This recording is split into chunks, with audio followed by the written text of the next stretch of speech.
Toda la información. Gracias, Gaby. Vení, seguime que vamos al debate directamente de lo que está pasando en los trenes en la Argentina. Alejandro Albite es maquinista del San Martín desde hace 27 años. Toma servicio en un ratito, a las 3 de la mañana, así que un prócer por venir. Gracias por estar esta noche con nosotros. Y Martín Marinucci fue presidente de Trenes Argentinos hasta diciembre, ¿verdad? Hace poco. Gracias por venir también, Martín. Por favor, gracias a vos. ¿Cuánta responsabilidad le cabe a Milei por estos 5 meses de gestión en el choque del viernes pasado, Alejandro? De acuerdo a lo que interpretamos los que trabajamos todos los días y vemos el deterioro constante, creemos que es altísimo el porcentaje. Hay una serie de sucesos que se vienen dando de larga data, pero que se han agudizado en forma notable y evidente en los últimos meses porque directamente el deterioro pasó a ser casi un estado de abandono en general. El viernes hablamos, pocas horas después del siniestro, y vos me hiciste una periodización muy precisa. Me dijiste, hace 2 meses y medio empeoró mucho más. ¿Por qué? Porque es el periodo en el cual el sistema de señalización viene degradándose en forma constante, continua. Uno de los argumentos más validados, digamos, por el oficialismo es el robo de cables, lo cual es cierto, pero lo que no es sostenible es que tengas que tener lapsos de tiempo tan largos para reemplazar algo que es tan elemental para la circulación. Si bien el hecho de trabajar con señales en estas condiciones o fuera de servicio no es una novedad exclusiva, sí quiere decir que en los últimos 2 meses y medio más o menos el deterioro ha sido de tal punto que se llegó a aplicar este mecanismo de trabajo que terminó produciendo estos hechos de la semana pasada. ¿Ustedes, Martín, no tenían robo de cables? Sí, constantemente, y el compañero ferroviario lo tiene bien claro. Ahora, lo que había es una acción inmediata en provisión del material para poder hacer el reemplazo, y en caso de que sea crónico, y yo lo vengo contando con colegas tuyos, cuando necesitamos tomar una decisión de suspender un servicio, como fue el ingreso de los trenes a Retiro de la línea Mitre, que nos ganamos muchos insultos por parte de los usuarios, pero era más seguro suspender la llegada de los trenes a Retiro y poder avanzar con una obra 24 horas al día, y de esa manera hicimos una obra que llevaba 1 año en 3 meses. Definitivamente que lo que ha habido, y él lo refleja claramente, que en los últimos 2 meses y medio, que fue más o menos desde cuando se hizo el robo de ese sector de cables, de una decisión clara del presidente, el ministro Caputo, que es dejar de transferir recursos del Tesoro al sistema ferroviario. Uno, por desconocimiento de lo que significa la red ferroviaria de la Argentina, la necesidad de mantener el servicio activo, pero con los controles necesarios para garantizar la seguridad operacional, o con intención de llevar a este estado de situación para avanzar, y lo dijo el ministro del Interior el mismo día del accidente, sin estar preocupándose si los que habían sido trasladados, de los 91 pasajeros que fueron trasladados por SAME, estaban en buenas condiciones o en cómo se encontraban. Directamente dijo hay que apurarse con la privatización, pero además, Alejandro, con algo que a mí me generó mayor preocupación, no solamente en la operación ferroviaria los privados, sino que el control también lo hicieron los privados. Entonces estamos a la puerta, digo, de un preámbulo que prácticamente es el calco de lo que fue entre 89 y 90, previo a lo que hacías vos en la introducción, la privatización de Menem, ¿no? Yo mostré un documento del viernes anterior, del viernes 3 de mayo, que la verdad que no entiendo, de verdad no entiendo cómo no es el eje informativo de todos los canales de televisión, de todos los portales. Es realmente impresionante el blindaje que está teniendo en este tema Milei.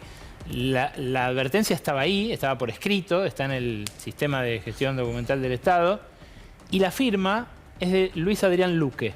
¿Era funcionario tuyo? Sí, claro. ¿Y qué onda? Yo lo convoqué como gerente de jurídicos. Perdón, ¿cómo sí, claro? ¿Pero qué te voy a negar algo que es verdad? No, por eso te digo, pero ¿cómo se explica que sigue? Bueno, que ahora... de última la explicación la tiene que dar él. Yo te digo los sucesos. Fue durante 4 años en mi gestión mi gerente general de jurídicos, y cuando me entero poquitos días antes de... Primero cuento, nosotros perdimos el balotaje el 19 de noviembre, el 20 presenté la renuncia, el 23 de noviembre la aprobamos por directorio, el 12-13 de diciembre me junté con el secretario de Transporte, con Mojeta, en donde le transmití que estaba a disposición para una transición ordenada, no tenía todavía los funcionarios que van a componer el directorio, y él me pidió dos cosas ahí. Uno es que suspenda los pagos a los proveedores y otra que suspenda los procesos licitatorios. Y ahora vamos a ese punto. Pero todavía no tenía los nombres o no lo quería hacer trascender. La cuestión que se tomó un mes más, el 1 de febrero, recién las nuevas autoridades, y la verdad que cuando Adrián, se conoce ahora como Luis, pero Adrián Luque me lo plantea, me cuenta que bueno, tenía un vínculo con el sector de la Libertad Avanza y que le ofrecieron ser presidente de la empresa. Digo, él tomó una decisión de pasar a ser libertario, de venir siendo parte de una gestión durante mucho tiempo, representando a Unión por la Patria, pero sobre todo al Frente Renovador.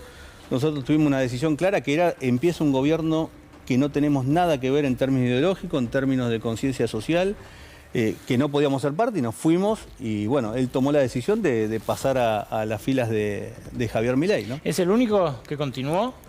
No, y de hecho escuchaba la introducción que hacías al comienzo del programa y algo que es destacable, vos mencionabas que hay muchos funcionarios que se fueron transformando.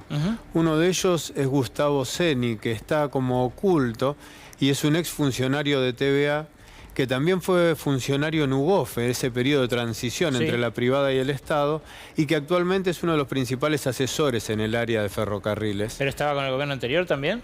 No, viene de todo ese periodo que te digo, de TVA de los Sirigliano, de UGOFE en la primera etapa de Néstor Kirchner, y después termina actualmente siendo asesor en la parte de ferrocarriles, y es el que elaboró el proyecto con el cual se empezaron a proponer los retiros anticipados, los retiros voluntarios, el que desarrolla el planteo de los 6.000 despidos que tiene que haber durante el 2024, y el ajuste en todo lo que es la parte operativa e infraestructura de ferrocarriles para abrir el paso a una nueva licitación con posibilidad de concesiones ferroviarias.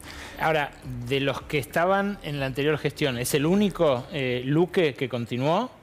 Y es de los visibles, digamos, que es uno de los que está principalmente. Hay otros que vienen del randacismo, como Galpar Soro, que vuelve a ser vicepresidente de Trenes Argentinos y que es exgerente de la línea San Martín y del Belgrano en la época de Marcelo Orfila, durante la gestión de Dietrich.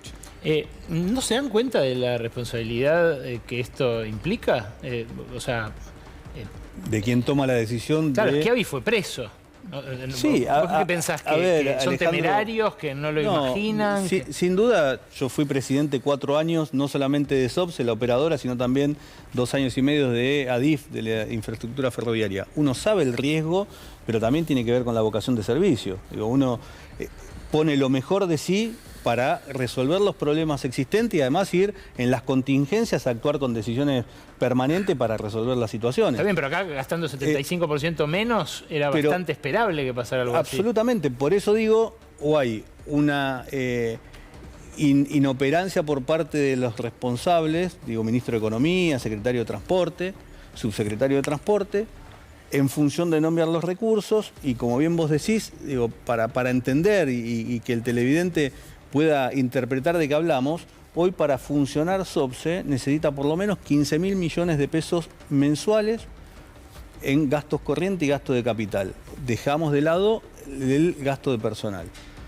Y se ha enviado en 5 meses menos de 20.000. Sí. Con lo cual, definitivamente, vuelvo a insistir, o es la búsqueda del desabastecimiento, la desinversión, la destrucción del sistema para que en un posible proyecto de concesión o de privatización haya quien más se beneficie, que lo triste por parte de Franco y los funcionarios que lo ven como la única salida a la privatización, vos lo decías al principio, el resultado fue la tragedia de Once. Digo, el resultado fue cómo quedó el sistema ferroviario, no solamente de pasajeros, el área metropolitana, sino también de los servicios de carga. Y el gasto, ¿no? Porque el gasto siguió creciendo. Totalmente, totalmente. Alejandro, ¿por qué siguen trabajando así los maquinistas? Si tienen que trabajar, como vos me contabas el viernes, sin señalización, sin semáforo, con un handy que a veces anda, a veces no, que te avisa si hay algo en la vía a 20 metros cuando venís a 40, 50, 60 kilómetros por hora. En realidad, para poder llevar a cabo este trabajo en la forma operativa que se está realizando, tuvo que haber un acuerdo previo al cual acceden las direcciones del Sindicato de la Fraternidad, que nuclea el personal de conducción, que nuclea la Unión Ferroviaria, y el personal de señaleros con la empresa para poder conformar un acuerdo de trabajo en estas condiciones. ¿Ustedes no están de acuerdo?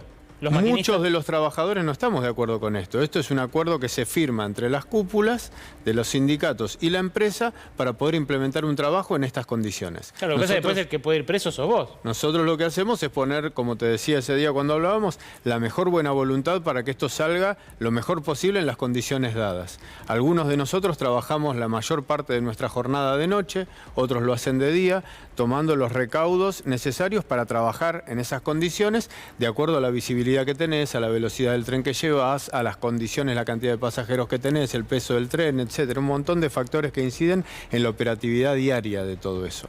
Ahora, no nos llama poderosamente la atención, y eso es lo que incomoda, que hace que, por ejemplo, esté acá hoy, que el primer punto a donde todos los cañones parecen apuntar es al factor humano al momento del error. El problema es que el factor humano es el que le está dando solución al problema, claro, cuando hay una sucesión de hechos previos que debieron haber estado en condiciones para que esto no llegue a suceder. Algo que estoy escuchando también es lo que tiene que ver con la necesidad de llevar a cabo tareas. Si las tareas una y otra vez en lo que es mantenimiento se van a seguir tercerizando en empresas que no son específicamente del rubro ferroviario, o bien que son empresas que hacen un trabajo puntual, pero después tiene que venir otra a hacer otro trabajo, y te doy hechos puntuales. Se hizo nuevo el viaducto de Villa del Parque a Palermo. El mantenimiento de ese sector ya no lo hacen más las empresas que realizaron la obra, porque no se les pagó. Entonces vos después tenés que contratar a otra empresa que arregle el tema de los cambios de vía. Después contratás a otra empresa que haga el mantenimiento de las señales que no puso. Entonces llega un punto donde vos tenés una ensalada de operatividad ahí arriba, donde nadie sabe fehacientemente cómo se va a seguir con esto. Y cuando en realidad los ferroviarios de años sabemos que el financiamiento de todo esto se realiza a través del flete de la carga. Como vos decías al principio del programa, lo que sucede en todo el mundo es que el transporte de pasajeros lo financia el Estado. Y el Estado se financia a sí mismo a través del flete del transporte de carga. Cruzados. Sin embargo, en la Argentina, las empresas concesionarias del Grupo Urquía, de Camargo Correa, tienen prorrogadas los vencimientos de sus concesiones desde hace años. Y el Estado no se hace cargo y no agarra un mango de eso, y sin embargo sigue manteniendo la infraestructura. Alejandro, gracias por venir. Martín, gracias. ¿Hay alguien interesado ahora que quieren reprivatizar? ¿Hay algún empresario agazapado? Sin duda que sí, hay que ver digamos, cuáles van a ser los pliegos, si concesión o privatización, y ahí hay que estar atento. Hoy las dos empresas que siguen siendo concesionadas del área metropolitana terminan recibiendo mayor cantidad de recursos que las que recibías de la operación desde el Estado. Ahora, si va a privatización, ¿qué pasa con los entornos ferroviarios, con los espacios de tierra? Y lo último, Alejandro, te quiero sacar porque es de recién. Hoy el vocero presidencial salió a hablar de la emergencia ferroviaria, sin darle contenido todavía a eso, generando un gran título, con lo cual todos estamos esperando a ver a qué se refiere. ¿Y? Pero al rato vemos que hay una decisión del ministro Caputo de sacar un financiamiento del BID para la electrificación del San Martín de 400 millones de dólares y reasignárselo al Ministerio de Capital Humano. Entonces digo, si estamos en emergencia, que supongo que no lo estarán planteando para inyectar mayor cantidad de recursos económicos porque no transfirieron lo necesario en estos 5 meses de gestión, pero encima el mismo día que plantean eso, a pocos días del accidente del San Martín, le sacan un financiamiento externo de 400 millones de dólares al San Martín. Martín, gracias por venir también. Gracias a vos. Ustedes quédense que hasta las 12:30 rige la ley de la selva.